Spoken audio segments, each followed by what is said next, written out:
you two are ready, can you explain what you've built? Okay. Yeah, so we kind of built an addition to something that you might use in your kitchen, kind of like a smartphone device, where it allows you to place your kitchen utensils like tongs and spatula or kitchen knife onto a carousel, and it automates rotating it for you by making it gesture activated or wirelessly activated with a remote.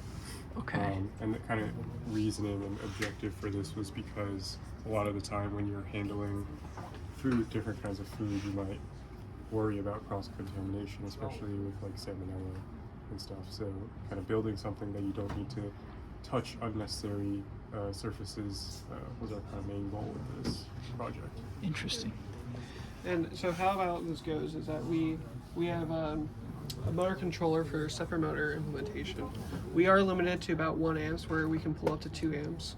We're powering it through a power supply because we need a higher voltage, where in a normal case we can plug that into the wall and it would operate in a safe regime. Then the Pico is deciding between the RF receiver, which is handling for full feedback in case the sensor fails. Okay. And then that is fed back to the Allegro Uno, which is more so handling the LCD and just passing along gesture information to the Pico. And what happens is normally we would have to use some limiters and bring down the logic voltage, because when they communicate, this operates in 5-volt regime, but the Pico operates in a 3.3 voltage. But for whatever reason, the Allegro is operating in 3.3 volts, so they can communicate directly. So in our benefit, for our current design, this is what we had to go down because we have a lot of noise, and it seems like the coils are having a problem with charging. So we limit our scope, where in normal sense we'd have more so of this operation that's on the right here. Okay. So in this operation we couldn't get enough current to actually pull enough torque to actually rotate it. But this is more so closer to an end result product. Okay. So in actual operation, normally you'd have to charge your hand first. And it's a little jittery because of noise, but it'd rotate in the direction you kind of want it. Kind of like more so we go towards swiping. Cool. Yeah. So the one problem we do have is that we can set one polarity, and it has difficulty swapping it.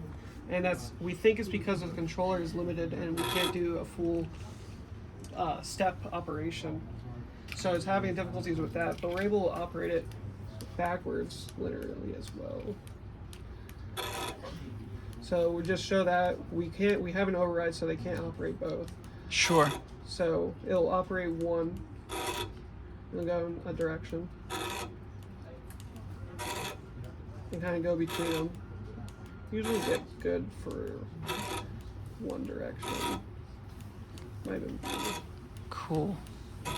it'll switch between them and go about, in most cases, a 90-degree angle. The big difficulty we had is when we operate this in isolation and rotate 90 degrees, works perfectly. For some reason, when we have the feedback, and we think it's because it switches directions, it's having a problem in switching it with the polarities. Okay. But when we run it in normal oscillation going in one direction, it will rotate boom, boom, boom, boom, boom.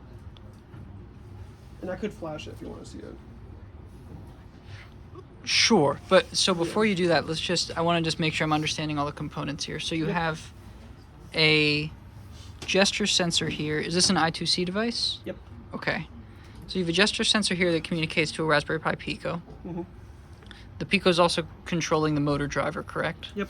Which is controlling a stepper motor, which lives under there. Yep. Yeah. And the stepper motor is what's actually turning the utensils here on the top. Mm-hmm. And then you also have this Allegro over here that's controlling an LCD screen and communicates with an RF receiver for that key fob. Yep. Is there communication between this Allegro and the Pico? Yep, they communicate to each other in saying that if one goes high, it'll tell the Pico to rotate in a certain direction. Okay. And for reverse direction, they communicate so the LCD display is displaying the right direction. Sure. Okay. Wow, that's a lot of pieces. Okay. Originally, we had the RF receiver connected to the Allegro because it needs technically working voltage of 5 volts. So our range is limited because of that. Okay. But it's able to operate in close proximity with a 3.3 input. Okay. Okay. Very cool. And then you said something occurs when you flash it? Is that what? So, I was just saying, if this is operating in isolation, just torquing 9 degrees, we have a very smooth transition. Oh, sure. by Okay. layer. Yeah. Okay. Yeah, Okay. The motor runs fine on its own. It's just that when we add the logic, Yeah. I think the sequence of instructions is a little bit, the timing might be off or something. We're trying to debug. Sure. Awesome. Very cool. Thank you guys.